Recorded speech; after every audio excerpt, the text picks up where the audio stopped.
Chifre. É difícil. 4h21, bota o hino da macaca aí, depois a gente vai com outro áudio que nós temos aí, bota o hino da macaca aí, vamos falar da Ponte Preta que ontem não jogou de igual para igual com o São Paulo. Não jogou de igual para igual com o São Paulo, de jeito nenhum, não mesmo. A reação do Carlão foi a melhor. Tomou uma virada no finalzinho, até que se segurou bastante, né? Mesmo não jogando igual para igual, a gente tá falando igual para igual porque tava no assunto aqui.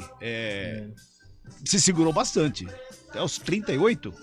Não, 41. 41. É. Lembro que eu olhei no cronômetro, né? Olhando e conversando com o cronômetro. E deu 41. Foi a minha última lembrança de vitória da Ponte, foi aos 41 minutos. Ou seja, ela deve ter tomado aos 42, 43. Eu lembro que o Carlos, acho que com 33, ele falou assim: olha, vai ser difícil de segurar. E foi com 33 que ele falou.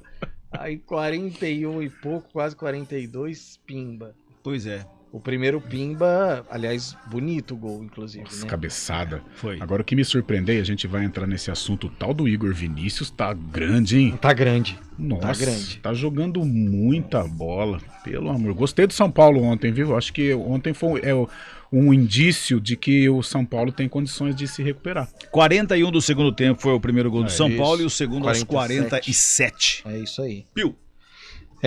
O Gabriel Sara, o Gabriel Sara, inclusive levando também muito perigo, né, pro gol do Igor Vinhas, que conseguiu fazer boas defesas, inclusive, mas aí depois não teve jeito, né, aos 41 sai o gol, o Marquinhos cruzou e o Sara cabeceou de longe, inclusive ele estava na grande área já, mas de longe o Igor Vinhas não conseguiu.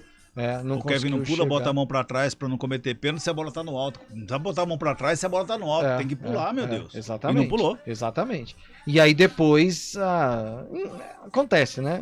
A bobagem do Moisés Ribeiro. Ele tava do lado esquerdo de defesa da Ponte.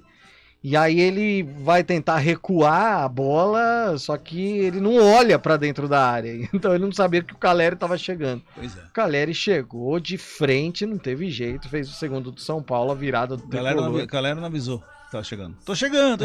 Tinha que ter. Mas acho que o lance era tão banal, né? Que coisa. Aí, lateral, né? Cabelo, ali, tudo bem, né? Ali você tá... O cansaço, né? A falta de oxigênio também vai atrapalhando você tomar alguma atitude um pouco mais inteligente, você se livrar do problema, que ali era o que teria feito o Moisés Ribeiro. E olha, hoje até acompanhando os melhores momentos, eu acho que ele fez o mais difícil, né? Porque ele teve que virar o corpo pra exatamente, era mais fácil ele dar um balão pra frente, sabe? Do que fazer a volta que ele fez pra virou poder o corpo. Claro que você assistir, depois que termina, né? Você se põe no lugar do jogador, cara, é triste, né? Uma situação, claro, mas deve ser algo assim, horroroso, mas não, é a profissão do cara, tudo bem, né? mas por um outro lado, o cara vive disso, fica nisso o tempo todo, você tem que ser cobrado, tudo em cima disso, e o cara, o jogador... Poxa vida, eu que não sou profissional, nunca fui profissional. Se eu tô jogando uma pelada, alguma coisa, e tem uma bola dessa, eu dou um bico pra linha de fundo, dou um jogo pra lateral, eu só não quero o cara fungando meu cangote. Ele vai jogar pro meio da área. Então, e o que mais me surpreende é isso daí, é porque ele fez o movimento mais difícil, ele virou o corpo pra dar o lançamento pro Caleri, praticamente. Se fosse o Marcos Júnior, eu ia falar, ele confundiu as camisas, que tá jogando São Paulo, né? Mas não foi o Marcos Júnior. Parecia jogo de tênis, assim, sabe? Aquela fração de segundo, na hora que o Moisés, ele dá o lance, faz assim no estádio. Sabe, todo mundo, sabe, um susto assim. Não, ele não fez isso. Ele fez. Sem entender, com os melhores momentos, hoje pela manhã, acompanhando e tal... eu falei, deixa eu dar uma olhada, se de repente o Caleri pediu a bola e tal, mas ele dá o rodopio, aquelas loucuras que, né, deu um branco na cabeça do Moisés e ele acabou fazendo a bobagem. Explicação. O Gilson Kleina, depois, na entrevista coletiva, ele falou sobre o fato de atuar aí com 3 zagueiros e perder um pouco o poder do meio campo. Olha, nós trabalhamos com uma linha de 5 pela frente contra a Ferroviária e no segundo momento nós utilizamos uma linha de 5 por trás. Então os 3 zagueiros foi no segundo tempo. Pelo tempo de trabalho, o calendário que é justo para todo mundo, nós tentamos manter a plataforma, só entrando o garoto Giancarlo, que ao meu ver também estava fazendo uma excelente partida, a pena que teve esse desgaste, mas é um garoto que vai crescer muito, né? E a gente optou hoje por essa situação, pelo volume que o São Paulo coloca, né? Não é uma situação que a gente tenta engessar, mas eu entendo que hoje é melhor você tentar povoar o meio campo. A gente fez isso, tanto é que não houve tanta infiltração por dentro, foi por fora e foram felizes, né? Na situação que nós fizemos a troca do Léo, que nós tivemos que trocar o posicionamento do Fabrício, entrou o Fábio Sanches, troca o posicionamento do Roberto, que entrou improvisado, que ali nos ajudou, né? Mas a gente sabe que a função dele é pelo lado direito. Então nós tivemos essa dificuldade, mas por muito pouco, né? A gente não faz uma grande vitória e era ser muito mais fácil ajustar essa estrutura com a vitória. Mas não perder a convicção, vamos reavaliar, ver o que é melhor para o próximo jogo. É a seguinte, Ponte na terceira colocação do grupo D, 7 pontos ganhos, atrás do Santos, que tem 9, e do Red Bull Bragantino, que tem 10 e perdeu na rodada. Claro que a Macaca foca primeiro no Botafogo, partida quarta-feira, 7 horas da noite, no estádio Moisés Lucarelli.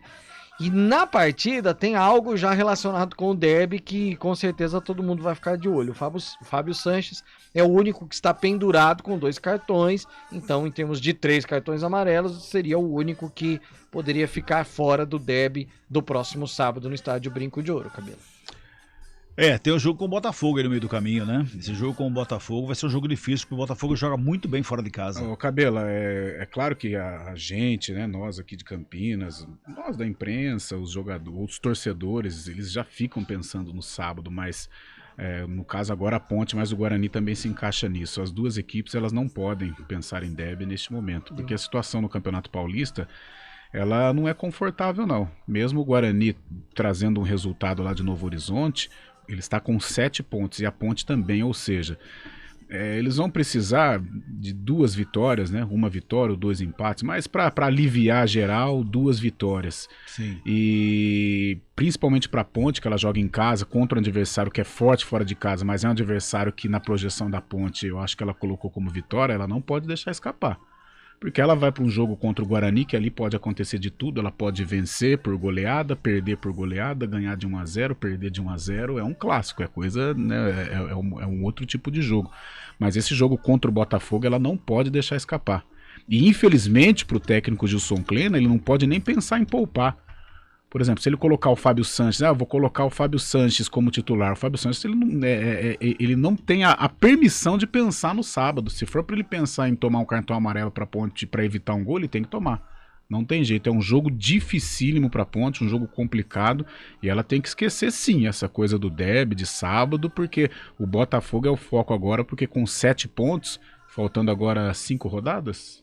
5, né? Não, 6. 6 rodadas? 6 rodadas. E contando com os adversários, por exemplo, de 6 rodadas, no meio do caminho ela tem um Guarani, ela tem um Corinthians, né? Que são adversários, um derby que você não pode contar contra o Corinthians, a gente já sabe toda a história. Então tem que tomar cuidado para não ir afunilando. Agora, se ela vencer o Botafogo, ela já vai numa situação mais tranquila com relação ao Guarani, com 10 pontos, aí podendo até se dar ao luxo de um tropeço, que é plenamente possível, né, num clássico desse, mas hoje a Ponte Preta ela tem que pensar no Botafogo, tem que esquecer Brinco de Ouro, esquecer o rival, esquecer aí qualquer coisa relacionada a derby, ela tem que pensar no Botafogo, porque para as pretensões da Ponte, até em termos de classificação e principalmente em permanência, esse jogo é fundamental. Ponte Preta tem o Botafogo, depois tem o derby, na sequência a Macaca vai enfrentar o Mirassol em Mirassol. Tá vendo? Depois a Ponte Preta recebe o Água Santa, nessa sequência aqui na 10ª rodada. 11ª rodada, a Ponte pega o Corinthians lá na Arena Neoquímica e fecha a 12ª rodada em casa contra o Ituano. Então, porque aí se você pega 6, vamos tirar você tira o derby. Não tô dizendo que vai perder, mas por ser um jogo... É um clássico. É um clássico. Você tem o Corinthians, que aí sim, uma tendência de derrota. E você tem o Mirassol... Fora de casa, que é um jogo complicado, aí você tem o Água Santa em casa, né? Em casa. Obrigação. Ituano. Você tem o Ituano que é em casa. Isso. E tem mais um. Em casa. Botafogo, né? O Botafogo agora? Então, ou seja, você tem 3 jogos vencíveis. Desses 6, você tem 3 jogos vencíveis e 3 que você...